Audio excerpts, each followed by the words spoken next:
Hi, welcome back to Statesman.com and another edition of the High School Blitz. Rick, it's week 2. It's time to do predictions. We both went 3-1 on this video last week. Let's try to do a little bit better this week. Let's both aim for 4-0. We're going to start in Georgetown on Thursday night. Hayes and Georgetown both 1-0. Who's going to be 2-0? I don't know if I'm going to do 3-1. We've got 4 tough games coming up. That's true. I'm going to take Georgetown in this one. I like them at home. Chandler Herman is a quarterback that just sort of came out of the blue in my eyes. 202 yards passing. I believe he was 13 out of 16 from passing. So watch out for Georgetown. They seem like they're good every year. Jamel Powell, another guy that is a good player, 100 yards rushing in his first game. I like the Eagles. Yeah, Jamel Powell, find him on Twitter. He has a pretty cool video of him flipping backwards and catching the football with one hand. But I'm going to go with Hayes. Braden Kent, their Texas State-bound quarterback, threw 4 touchdown passes in a 35-3 win over a pretty good Bernie champion team last week. He has some underrated weapons in Cody Gandy, a running back, Brandon Hunter, a wide receiver. This game was a high-scoring game last year. I think it was 49-40. I expect a lot of points to be scored in Georgetown this week, but I'm going to go with the Rebels this time. All right, time to talk some taps. We got Hyde Park, we got St. Michael's, season opener for Hyde Park, but St. Michael's is coming off a victory over Lago Vista. What happens here? Well, I think I always give the edge to the team that can rush the football the best, and St. Michael's has the duo of Deshaun Johnson and Patrick Doyle. Both of them had more than 100 yards last week against Lago Vista. They were actually leading in that game 19-0 before Lago Vista made a fourth quarter comeback to make it look close. St. Michael's going to have a good season.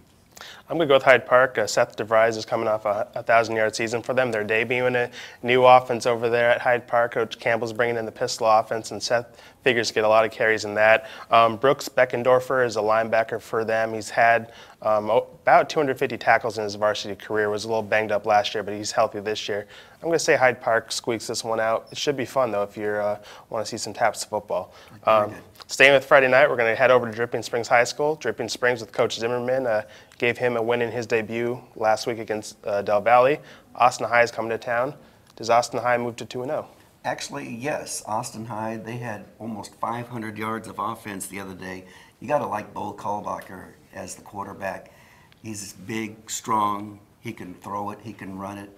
And I think this might be the Maroons' year to sneak into the playoffs as either a 3 or 4 seed. I think Dripping Springs is going to win this game. They made headlines last year with their win over Cedar Park. Their momentum was stunted a little bit in the offseason when Coach McBride left for Capel, but I really liked what I saw from them with Coach Zimmerman last week. They can run the football. They also forced 4 turnovers against Del Valle. If they can keep that momentum on defense, I think Dripping Springs, moves to 2-0, and maybe that Cedar Park game in a couple weeks might be a little interesting. Although I'm not picking against Cedar Park. I'm done picking against the Timberwolves. The Guidry family, by the way, I know better. Don't pick against them.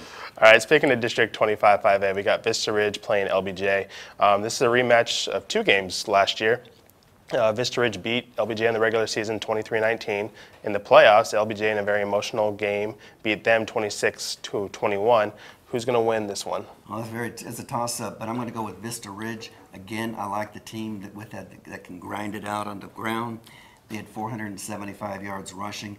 12 different guys rushed with the football in their victory against Seguin. So I like him. The quarterback, Matt Snow, he was one of the best quarterbacks last year, and he's back. He's going to have a great year. I'm going with Vista Ridge. I'm going with LBJ. DeAndre Witaski last week against Fort Worth Wyatt, 55-0 win. He scored 5 times. LBJ is still trying to figure out where exactly they want to play him. He can line up at quarterback, he can line up at running back, he can line up at wide receiver.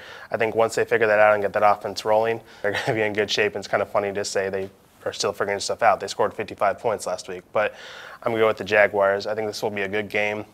You're going to be at this one, so that's a good game for you to see, and I think the fans will be entertained. But I got the Jags. All right, those are our predictions for the week. Be sure to check Statesman.com throughout the weekend to see how we did, and we'll see you next week.